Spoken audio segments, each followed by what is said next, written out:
পায়েল নামের একটি মেয়ে ছিল। সে টিভি দেখতে ভীষণ ভালোবাসতো।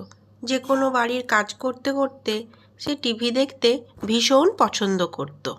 একদিন বাড়ির কাজ করতে করতে পায়েল তার প্রিয় টিভি সিরিয়ালটি সোফায় বসে বসে দেখছিল। হঠাৎ করে সে খুব জোরে জোরে কান্না করতে লাগলো। মা গো, কি হলো গো? হায় হায় হায়, কি হয়ে গেল? মা গো, কি পায়েলের হয়ে কান্নার গেল? আওয়াজ শুনে তার শাশুড়ি মা রান্নাঘর থেকে দৌড়াতে দৌড়াতে বেরিয়ে আসে তার কাছে। কি হলো বৌমা, তুমি এমন করে কাঁদছো কেন? সাত সকাল চিৎকার করে করে গোটা পাড়া শুদ্ধ লোক আমাদের ঘরে চলে আসবে, কাঁদছো কেন? আমাকে বলো খুলে, কি হলো এমন?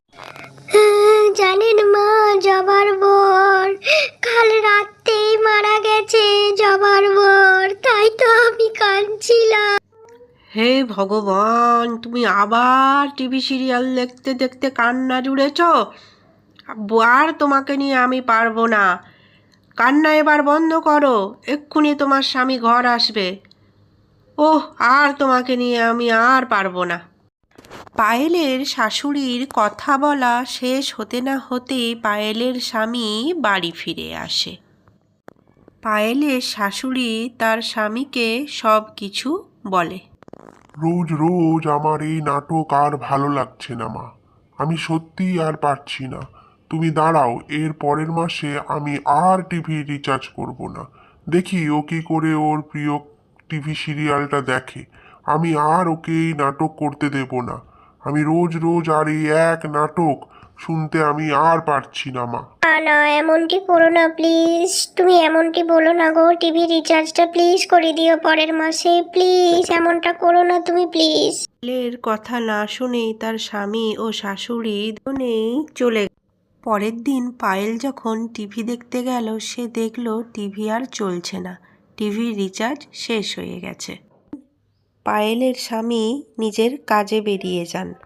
পায়েলের শাশুড়ি মা নিজের ঘরে ঘুমাচ্ছিলেন। আমি কি করি? শাশুড়ি মাও ঘুমাচ্ছেন। যাই, বাইরে থেকে একটু বরঞ্চ হেঁটে আসি। না হলে পাশের বাড়ির মিনাদের বাড়িতে যাই। ও হয়তো এখন আমার ফেভারিট সিরিয়ালটা দেখছে। পায়েল মিনাদের বাড়ি যাবার জন্য হাঁটা শুরু করলো। মিনাদের বাড়ির সামনে এসে পায়েল দেখল যে মিনাদের বাড়ির দরজা বন্ধ। সে রাগে আবার বাড়ি ফিরে চলে আসে। এত দূর মিনার বাড়িতে যাওয়াটাও আমার বেকার হয়ে গেল। আমি আমার প্রিয় সিরিয়ালটা আজকে আর দেখতেই পেলাম না। এরকম অনেক দিন পেরিয়ে যায়, কিন্তু পায়েলের স্বামী টিভির রিচার্জ আর করে না। পায়েল তার স্বামীকে বারবার বললেও টিভির রিচার্জ কিন্তু তার স্বামী করে দেয় না। আমি আর এই বাড়িতে থাকবো না, আমি আজই আমার বাপের বাড়ি চলে যাব। আমার এখানে একদম ভাল লাগছে না। আমি আমার প্রিয় সিরিয়ালটা দেখতে পারছি না, আজ কতদিন হয়ে গেল। পায়েলের শাশুড়ি আজও নিজের রুমের মধ্যে ঘুমাচ্ছিলেন। পায়েল কাউকে কিছু না জানিয়ে ব্যাগ হাতে নিয়ে বাপের বাড়ি যাবার জন্য বেরিয়ে যায়। পায়েল ব্যাগ নিয়ে হাঁটতে হাঁটতে বাপের বাড়ির দিকে যেতে থাকে। প্রতিদিনের মতো বাপের বাড়ির রাস্তাটা সেই ফাঁকা আর শুনশান। বাবা, মাথা ঘুরে না আমায় পড়ে যায়, আমার এত টায়ার্ড লাগছে। হঠাৎ পায়েল মাথা ঘুরে পড়ে যায়। অন্ধকার ঘরে পায়েল একা শুয়ে আছে।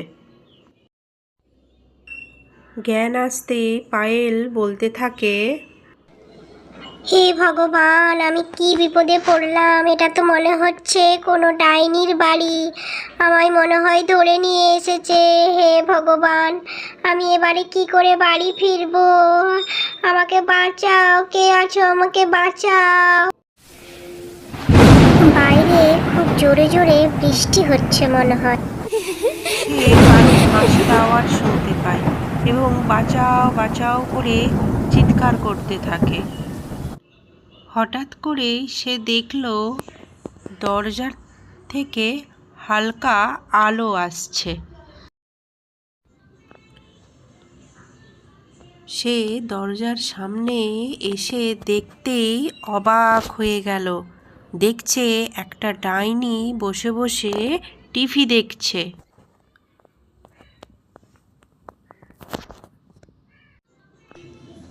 এটা তো আমার সেই ফেভারিট সিরিয়ালটা হচ্ছে। এ বাবা, জবার বর মরেনি? ও তো বেঁচে আছে দেখছি। তাহলে কি ও মরার নাটক করছিল এতক্ষণ? এ মা, আমি কতদিন ধরে আমি সিরিয়ালটা দেখতে পাইনি, তাই বুঝতেও পারছি না কিছু। কি মজা, আমি এবারে সিরিয়াল দেখতে পারবো। আমি এই ডাইনির বাড়িতেই থাকবো, আর এখানেই আমি সিরিয়াল দেখব।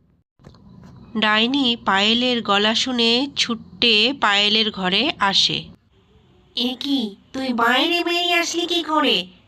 দরজা বন্ধ ছিল না? দাঁড়া, এক্ষুনি তোকে আমি চিবিয়ে খাবো কাঁচা।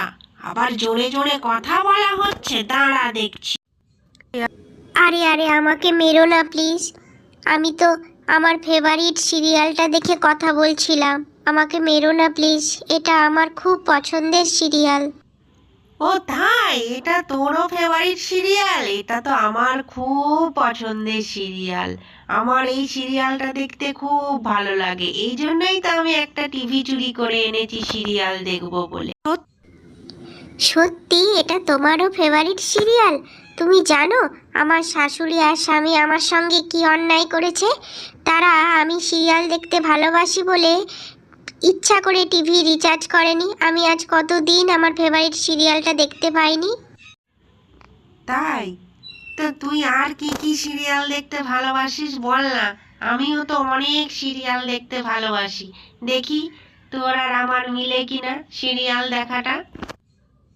আমি অনেক সিরিয়াল দেখি, যেমন অত্যাচারী শাশুড়ি, বৌমাও কখনো ডাইনি ছিল, কিছু না বলেও অনেক কিছু বলা, ঝগড়া করতে ভালোবাসা। প্রথমে তো আমি তোকে খাবো বলে নিয়ে এসেছিলাম, এখন দেখছি তুই আমার মতো সিরিয়াল দেখতে ভালোবাসিস। ভালোই হয়েছে, চল দুজনে একসঙ্গে বসে আমাদের প্রিয় সিরিয়ালগুলো দেখবো দুজনে। তোমার টিভি রিচার্জ যদি শেষ হয়ে যায় তাহলে আমরা একসঙ্গে বসে টিভি কি করে দেখব? তোমার টিভিতে রিচার্জ করা আছে তো? আমি একটা লোককে জানতাম যে টিভি রিচার্জ করে, তাকে আমি এমন ভয় দেখিয়েছি সে গোটা বছরের আমার রিচার্জটা করে দিয়েছে।